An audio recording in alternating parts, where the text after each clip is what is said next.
Interior, restaurant kitchen. Mary, a middle-aged waitress, is clocking out at the computer. The calendar above her left shoulder reads February. She looks tired and rubs her sore back. Enter Lawrence, the restaurant owner. Last one out, huh? Yeah, Carrie was supposed to be here, but her baby caught a cold. What are you still doing here? Just finishing up counting the drawers and locking up the safe. You don't work tomorrow, do you? Nope, Friday's off. Gotta drive my kid to school. Great. Any plans for this weekend?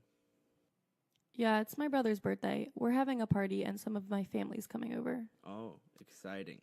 There's a pause while Lawrence stands there as she finishes clocking out.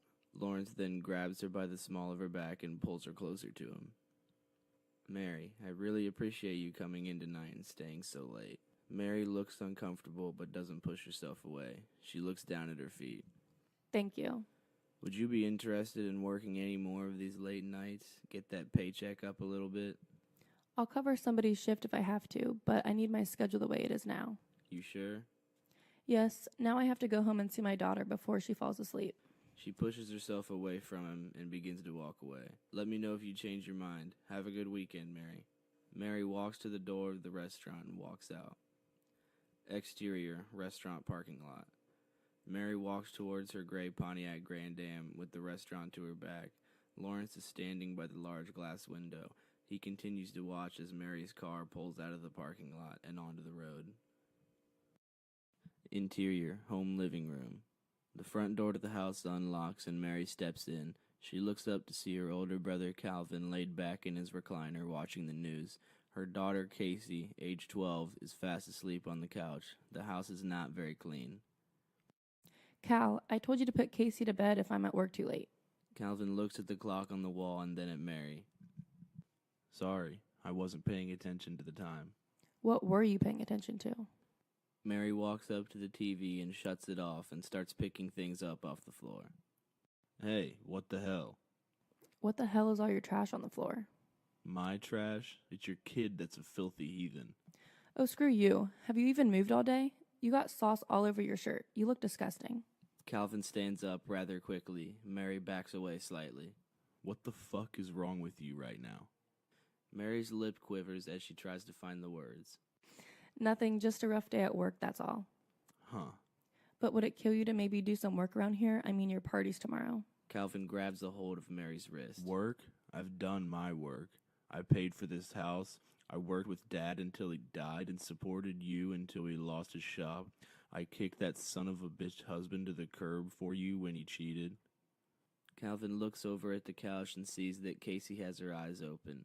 She quickly shuts them and pretends to be asleep. He lets go. Next time, just pick it up and don't say shit. Calvin picks up what's left of his beer and goes into his bedroom.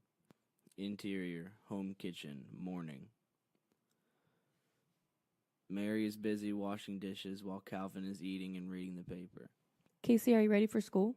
Casey runs down the hall with her backpack on. Have you said happy birthday to your Uncle Calvin yet?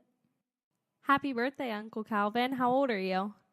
Calvin chuckles. Old. All right, I'm going to go start the car. Casey, did you brush your teeth? Casey looks at her and tries to nod but can't lie to her mother. Go do it. She runs off and Mary goes out the door. After a few seconds, she comes back. Hey, Uncle Calvin. What is it, sweetheart? Will you sign my permission slip to go on a field trip to the paper factory? My mom says it's too dangerous. Now, how could paper be dangerous?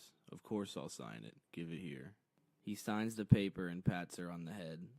Thanks, Uncle Calvin. She starts to skip away, but Calvin grabs her hand. You know you can't leave without a goodbye kiss. I'm too old for goodbye kisses. Nonsense. Come here.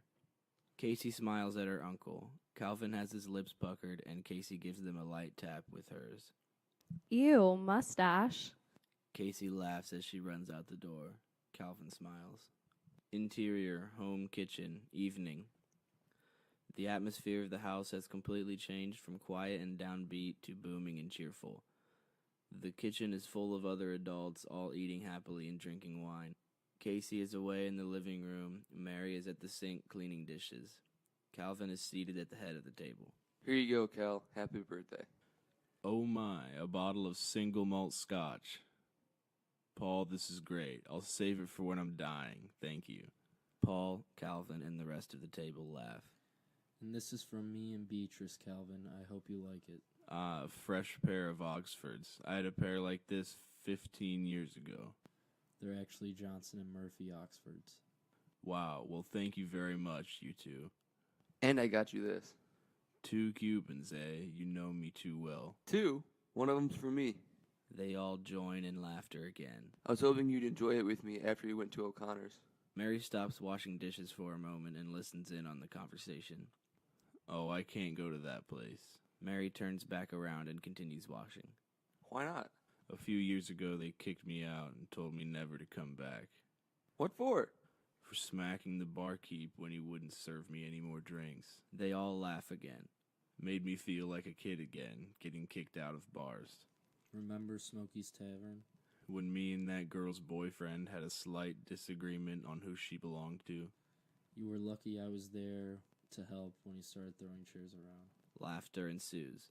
Well, we're all about to get going. Hold on a second. Mary's bringing out the cake. Mary?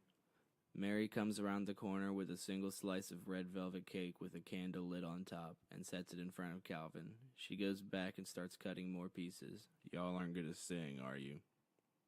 Good. He starts eating, and Mary brings slices out for everyone else. Interior, home living room. Calvin is back in his chair watching the news after the family is left. The remaining third of the cake sits on the coffee table. He has a plate with a slice sitting in his lap. He drops the fork and begins to cough and convulse slightly. Mary. No response. He continues coughing as Mary comes around the corner, followed by Casey. Mary has a card with Calvin's name on it in her hand. Mary, something's wrong. His words come between gags and coughs. Oh, don't worry, Calvin. We've got one last present for you to open. Calvin clutches his throat and it sounds as if he's choking. This is from all of us, Cal, the whole family. She begins to open the card and pulls out a piece of paper. She holds it up to Calvin as he continues to writhe.